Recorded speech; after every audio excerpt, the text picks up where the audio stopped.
The air in the courtroom was not just stale. It was electrically charged with the clash of two entirely different realities. On one side stood Kai Sorensen, 31, the embodiment of a world built on fleeting digital value, his very existence financed by the volatile, decentralized reserves of the Ethereum coin. He was the scion of a digital dynasty, a man whose sense of self-worth was inextricably linked to the billions of dollars his father had conjured from the ether. His privilege had not just brought him comfort. It had meticulously engineered an entire ecosystem of immunity, a shimmering, complex shield designed to deflect every consequence, every moral reckoning. This was the core truth Judge Serena Dubois recognized the moment the polished marble floor of the Providence Municipal Court trembled slightly beneath the feet of the 8 black-suited attorneys. This wasn't just a legal defense fund. It was an organizational shield designed to deflect consequences from the Sorensen family. On the other side sat Mr. Samuel Hinton, 76, a retired postal worker whose dignity was rooted in the tangible, the feel of paper, the quiet ritual of the community garden, the patient, unhurried rhythm of a life well lived. His life was an analog masterpiece of quiet, reliable service. The irony was a bitter pill. The one man sought to accelerate the world into chaos, valuing speed and disruption above all else, and the other simply wanted the world to slow down, valuing the constancy of a routine. This confrontation was the inevitable meeting point of profound entitlement and quiet integrity. For the next several hours, we will trace the fault lines of a system designed to protect the privileged and watch how a single, moral decision can collapse an empire built on thin air. Before we proceed, ask yourself, what is the real cost of a single, impulsive act of rage when there are zero consequences? The answer for one man in this room was decided by a takeout order. Mr. Hinton's injury, a permanently detached retina and permanent blindness in his left eye, was not a simple consequence of a fall. It was a physical manifestation of Kai's absolute, unyielding disregard for anything that did not serve his immediate desires. 5 weeks prior, Kai, late for a private flight, had unleashed a storm of abuse on a young barista over a forgotten vanilla syrup. He was screaming at the teenage worker, threatening to buy the entire strip mall just to fire him personally. Mr. Hinton, simply trying to navigate the exit with his wife, saw the terror in the young worker's eyes.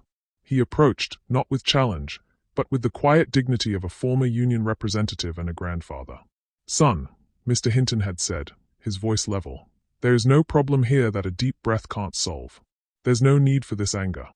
That moment of gentle intervention was met with a predatory fury, and the resulting two-handed shove against a decorative wrought iron railing was the sound of a life of patient routine being shattered. The sickening thud was a sound that would echo through the entire digital economy, a violent, physical punctuation mark on a life of gentle service. Now, in the courtroom, Kai sat beside the leader of his legal army, Ms. Serafina Reed, looking less like a defendant and more like a CEO waiting for an internal report. His charcoal suit cost more than Mr. Hinton's entire pension fund, his platinum watch a statement of liquid wealth, his demeanor a mask of expensive boredom. He was supremely confident because he knew the truth. No amount of evidence could withstand the financial pressure his father was about to apply. His father, Robert Sorensen, the founder of the crypto exchange, had made a clear directive. Bury the case under a mountain of complexity, delay it until the victim accepted a quiet, massive settlement, and ensure the son's reputation remained untouched for the eventual succession. The legal team was a perfectly synchronized machine.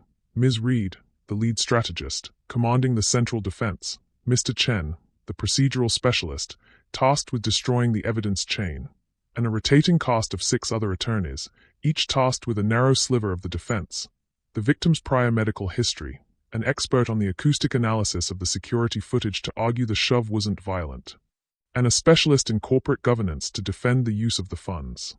They were paid to create chaos, to bury the truth under a mountain of specialized, confusing jargon, making the simple act of battery seem like a complicated financial dispute. They were a physical wall, designed to make Judge Dubois feel overwhelmed, undersupplied, and ultimately, compelled to accept the financial settlement they had pre-approved. Judge Serena Dubois, the daughter of a factory floor foreman, knew the scent of this kind of money. It smelled like corruption and insulation. She saw the arrogance, the contemptuous dismissal of the legal process. Her stillness on the bench was the eye of the storm. She had not reached her position by yielding to pressure, and she was preparing to fight a financial ecosystem, not a simple defense team. The first act of the defense was not to defend Kai, but to annihilate the concept of the court's time and render the proceedings legally impossible. The hearing was instantly bogged down by a rotating deluge of motions designed not to win, but to weary the court into submission. The moment Assistant DA Mark Liu stood to present the initial witness, the procedural specialist, Mr. Chen, leaped to his feet, filing an extensive motion to suppress witness statements based on an obscure interpretation of the minute timing of Miranda rights, a claim that took 4 to 5 minutes of excruciating, pointless debate over a 20-second interaction. Chen argued that the officer's initial "you should call a lawyer" suggestion, prior to the formal reading of rights, constituted suggestive questioning that tainted the subsequent testimony. Judge Du Bois, exhibiting the patience of a saint, dissected the legal precedents one by one and calmly denied the motion. But the victory was Pyrrhic. The defense had already consumed an hour of precious court time simply arguing over the placement of commas in a police report. Chen barely sat down before another attorney, Ms. Delgado, stood with an emergency motion for procedural recusal, arguing that the judge's public record of advocacy for community gardens might bias her against an individual whose assault happened near a similar public space, implying a class bias against the wealthy defendant. The sheer, audacious irrelevance of the argument was designed to break the court's spirit. Judge Du Bois denied it with a slow, deliberate shake of her head, but the tension was already stretched to its breaking point. This wasn't justice, it was attrition. They were weaponizing the legal code itself to purchase a recess. The ADA finally managed to introduce Mr. Hinton's medical records, detailed documentation of the traumatic retinal detachment. But immediately, Mr. Davies, the medical specialist, filed a motion to exclude medical evidence, claiming that Mr. Hinton's life as a postal worker might have involved exposure to unidentifiable biological agents that could have caused the retinal detachment via an obscure, autoimmune response rather than the fall. This claim, which took 30 minutes to dismantle, was so spurious it required the judge to call a brief medical expert from the prosecution's side just to reaffirm basic ophthalmic principles. Judge Du Bois was forced to address every single objection, turning the simple task of presenting evidence into a marathon of technical rebuttals. The legal attrition continued its grinding, soul-crushing pace. After the denial of Ms. Delgado's absurd motion for recusal, the defense team unveiled their next weapon, expert testimony to discredit reality. They called Dr. Alistair Finch, an aerospace engineer who specialized in fluid dynamics and impact deceleration. Dr. Finch, looking appropriately austere in his spectacles and expensive tweed, took the stand with the air of a man accustomed to defining absolute truth. His testimony lasted nearly 90 minutes, a technical blizzard designed to confuse the simple reality of a shove into an unprovable mathematical anomaly. Dr. Finch claimed, with complex diagrams flashed onto the courtroom screen, that the video evidence was misleading. "Your Honor," he intoned, tapping a graph showing vectors. "Based on my analysis of Mr. Sorensen's gait velocity and the conservation of momentum, the force applied to Mr. Hinton's body was only 7.4 newtons, barely enough to dislodge a standing adult. The resulting fall, though unfortunate, was caused not by the push, but by Mr. Hinton's own failure to engage his vestibular stabilization reflexes in time. The injury, therefore, is a consequence of his advanced age and failure to maintain proper equilibrium, not battery. The physics exonerate the action. The injury is merely coincidental to the encounter." Assistant DA Liu struggled to keep up, faced with a barrage of terms like coefficient of restitution and translational kinetic energy. Judge Du Bois finally leaned forward, her voice cutting through the technical fog. "Dr. Finch, are you testifying that you can measure the malice of the defendant using Newton's laws?" "I am testifying, Your Honor, that the physical force involved was below the threshold for criminal battery, as defined by the objective metrics of impact physics," Dr. Finch insisted, radiating scientific superiority. Judge Du Bois dismissed the testimony, but the effort was immense. "The law recognizes the intent to apply force, Dr. Finch, not merely the precise decimal point of the kinetic output. Your testimony is noted, but the court finds that the intent to violently displace a human being, regardless of their vestibular capacity, constitutes criminal assault." The defense team instantly filed a motion for judicial bias, claiming the judge had improperly dismissed expert testimony. Judge Du Bois denied it instantly. The entire process had consumed the morning and half the afternoon, exactly as planned. The defense had exhausted every legal maneuver. They were now ready for the final, procedural victory, an endless recess leading to a quiet, buried financial settlement. The entire morning became a testament to the power of infinite resources. Every minute detail, the angle of the security camera, the color balance of the police dashcam footage, the precise lumen count of the cafe's lighting, was challenged by a specialized lawyer. The underlying message, constantly reaffirmed by the 8 suits, was deafeningly clear. We have the time, the money, and the complexity to ensure this case never reaches a verdict unless we dictate the terms. The climax of the morning's siege arrived when Mr. Samuel Hinton was finally called to testify. His daughter had to gently guide his hand to the witness rail, a visible, heartbreaking display of his dependence. He sat, his head tilted slightly to compensate for the blind spot in his left visual field. His good eye was clear, but the left side of his face was permanently altered, a map of the violence inflicted upon him. "Mr. Hinton," Judge Dubois asked, her voice deliberately soft, cutting through the legal noise. "Please describe the long-term impact of this incident, focusing on your personal life." Mr. Hinton spoke with a quiet resolve that shamed the expensive suits. "Your Honor, the pain is constant, but the loss is greater. I can no longer read the stamps in my collection. My wife has to read the instructions on the seeds before I plant them. The simplest acts, pouring a cup of tea, stepping off a curb, are now missions." He stole the quiet certainty from my life. His voice cracked slightly. "But worst of all, when my smallest grandchild comes to me, if he stands on my left, I can hear his voice, but I cannot see his face. That loss, Your Honor, is unforgivable." The sheer heartbreak of his description, the loss of a grandfather's simple joy, hung heavy in the air. At the zenith of this profound, human testimony, the exact moment the court's emotional defenses were breached, Kai Sorensen's detached mask crumbled, but not into remorse. He casually reached into his custom-tailored jacket, retrieved a sleek, silver vape pen, and took a long, arrogant drag. The resulting cloud of saccharine, fruity vapor drifted lazily over the defense table, a visible, deliberate middle finger to the victim's suffering and the court's dignity. It was a cinematic moment of pure contempt, a physical manifestation of his belief that the proceedings were a ridiculous inconvenience, something to be endured with minimal discomfort. Judge Dubois did not react with an immediate outburst. She simply watched the vapor dissipate, her eyes locking onto Kai. Her expression became a chilling vacuum, a terrifying stillness that made the courtroom air feel icy. The scent of that saccharine, fruity vapor lingered in the stale courtroom air, a cheap, pathetic fragrance of indifference. In that moment, the fight stopped being about procedure and began being about moral obliteration. The procedure was the mask, the entitlement was the core. That sight, that lingering, insulting vapor, sealed the fate of the Sorensen dynasty. The line was now drawn in a fog of synthetic blueberry flavor. The emotional appeals were dead. The legal siege had failed to exhaust the judge. Now, she moved to the one battlefield where her authority could be absolute, the money. "Ms. Reed," Judge Dubois commanded, her voice now flat and sharp. "We return to the financial structure. You confirmed that Sorensen Capital Group's defense fund is drawn from the pooled assets contingent on the market value of the Ethereum coin.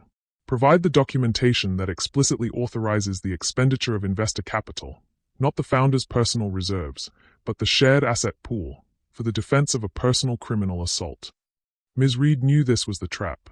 She launched into a complex, technical defense, citing the Decentralized Autonomous Organization, DAO, structure, which supposedly gave broad discretionary power to the founding entity to maintain executive stability. She drowned the court in jargon, governance tokens, smart contract clauses, automated liquidity protocols. She made the DAO sound like an intricate, impenetrable legal fortress.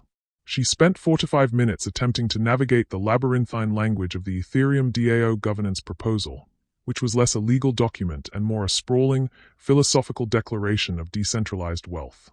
She pointed to Section 4.2.a, Maintenance of Core Infrastructure and Executive Stability. "Your Honor, executive stability is broadly defined," Ms. Reed pleaded. "It protects the key decision-makers, like Mr. Sorensen's father, from undue external pressures. An assault charge against the Sun, if weaponized by rivals, could destabilize the entire exchange, costing all investors far more than the legal fees." Judge Dubois was unmoved. "That clause is designed to protect against threats like hostile takeover or state-sponsored cyber attacks. It is a blanket of insurance for corporate integrity. Defending a son who threw a fit over a cup of coffee is the definition of personal benefit at corporate expense. Where in the charter is the line drawn between corporate stability and executive indulgence?" Ms. Reed stumbled, unable to cite a clear boundary. The entire structure of the DAO was intentionally vague, designed to offer maximum flexibility to the founders while giving the illusion of democratic governance to the token holders. The judge had found the gaping hole in the digital fortress. To recover, the defense unleashed a surprise witness, Dr. Helena Voss, a prominent blockchain ethics professor brought in specifically to vouch for the moral structure of the DAO. Dr. Voss was polished, articulate, and carried the intellectual authority of academia. Your Honor, Dr. Voss testified, with carefully modulated sincerity, the Ethereum DAO is an evolution of corporate structure. It functions on the principle of social slush fund. Investors buy into the vision of the founders. They accept that the founders must be protected from external frictions, including the messy personal lives of their families, to maintain the signal-to-noise ratio of the market. The cost is negligible. The benefit to market confidence is incalculable. Judge Du Bois paused, letting the term social slush fund hang in the air. So, Professor, you are testifying that thousands of ordinary investors, retirees, small savers, people who trusted the integrity of the asset, are essentially underwriting the personal temper tantrums of a billionaire's son. They are investing in a governance model, Your Honor. The defense fund is merely a necessary operational expenditure, Dr. Voss insisted, trying to regain control of the narrative. Judge Du Bois delivered the final, intellectual blow. Professor, the fundamental law of fiduciary duty requires the highest standard of care from those managing others' money. Whether the entity is a corporation or a DAO, the obligation is the same. To claim that defending a violent personal assault is an operational expenditure is to admit that the core operation of Sorensen Capital is, in fact, corruption. The financial reports showing the defense fund allocation are not just records of spending. They are evidence of a structural ethical failure. Your testimony simply confirms that the organization is structurally flawed to facilitate personal gain. The forensic accountant, Mr. Davies, made one final, desperate stand. He pulled out his massive financial binder. Your Honor, I must reiterate, the fund is 0.003% of the Ethereum's current market cap. The financial impact on investors is statistically negligible. This is a matter of principle, not finance.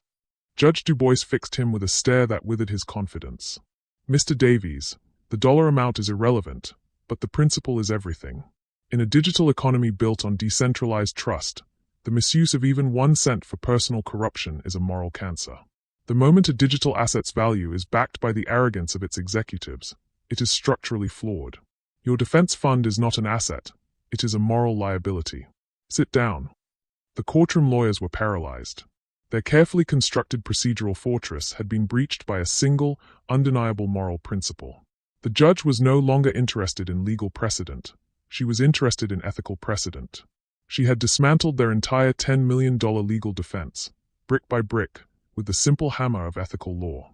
Judge Du Bois reached for her smartphone, a simple, community-issued device, not the custom-built, secured hardware of the crypto elite.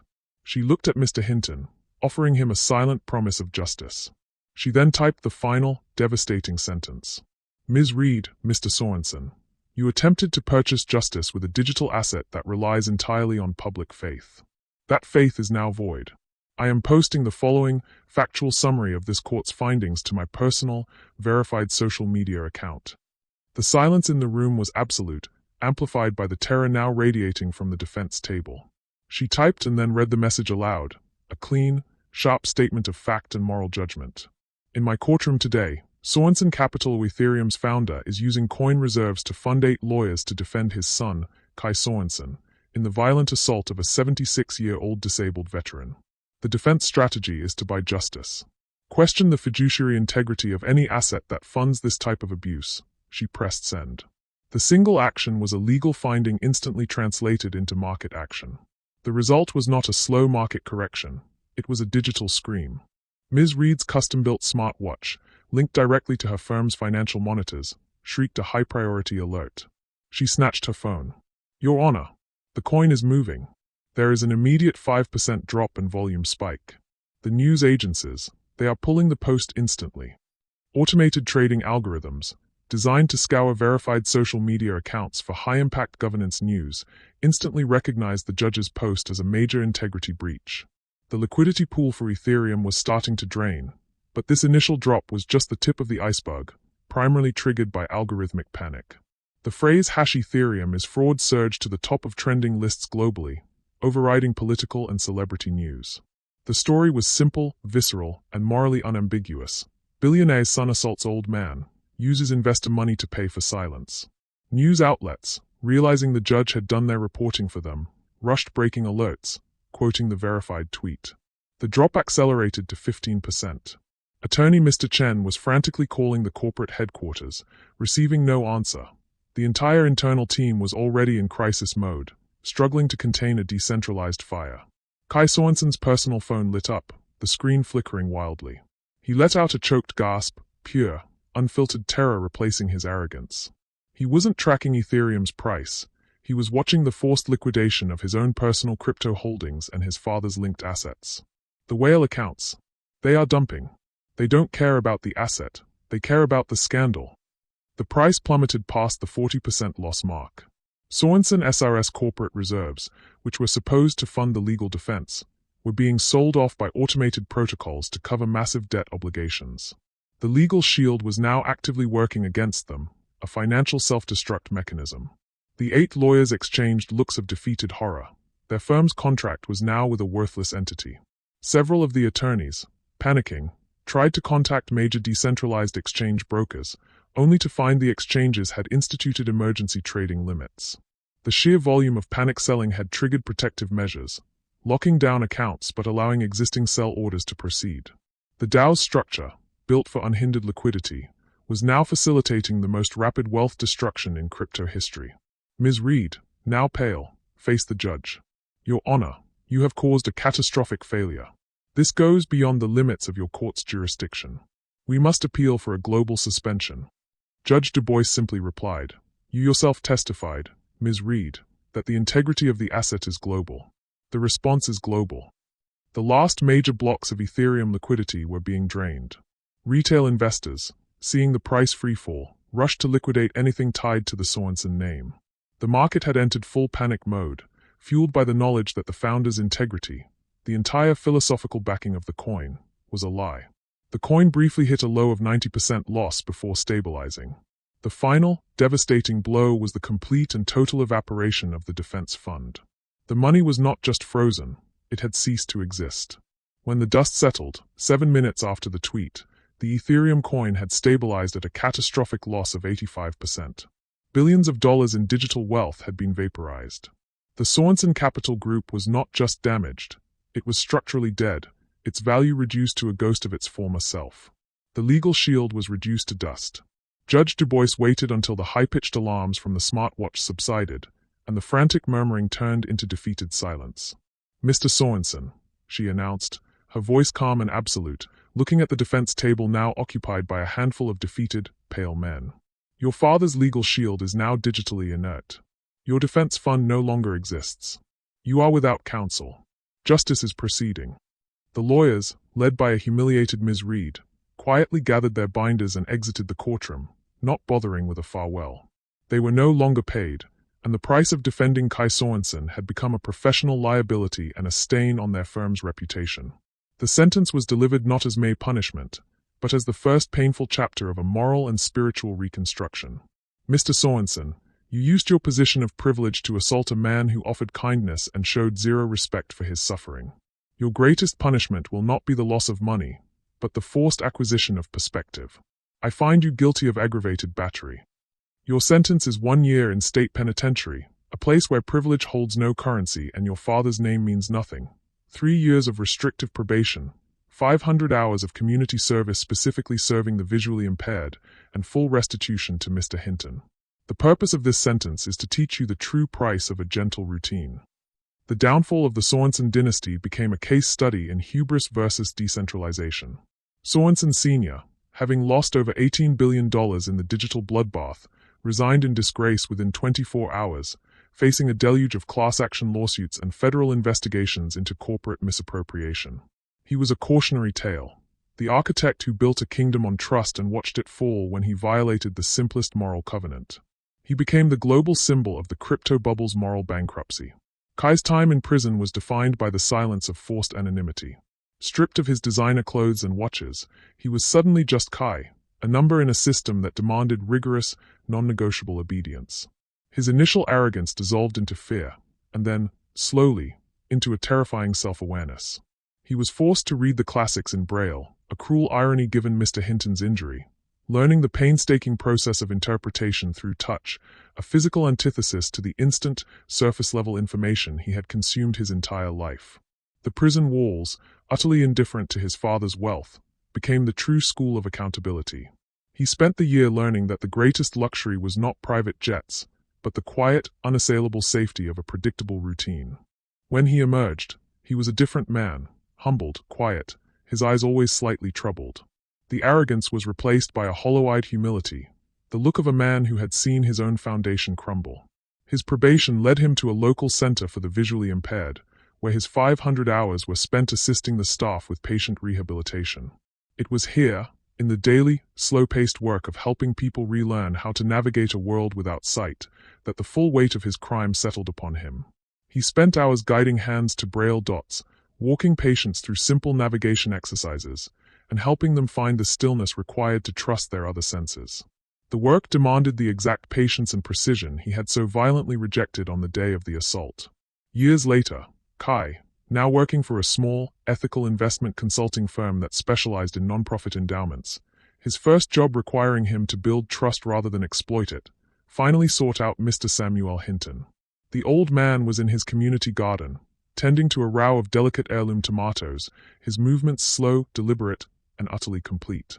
"Mr. Hinton," Kai said, standing a respectful distance away, his voice raw with years of quiet penance. "I finished my probation. I have worked with others who lost their sight. I see now, truly, what I took from you." He paused, looking at the quiet order of the garden, the tangible world he had once scorned. "I destroyed my father's empire and your sight because I was angry about a coffee. The judge's tweet cost me everything, but it forced me to see the world. I am here to offer restitution and a true apology." Mr. Hinton, kneeling by the soil, slowly turned his head, his good eye focusing on Kai. He accepted the restitution check, a substantial amount that Kai had personally earned and saved, but his true focus was on the man. "You speak of cost, son," Mr. Hinton said, his voice as gentle as the rustling leaves. "The money is fleeting. Your father's empire was built on noise and speed. You only found out how loud it was when it all went silent."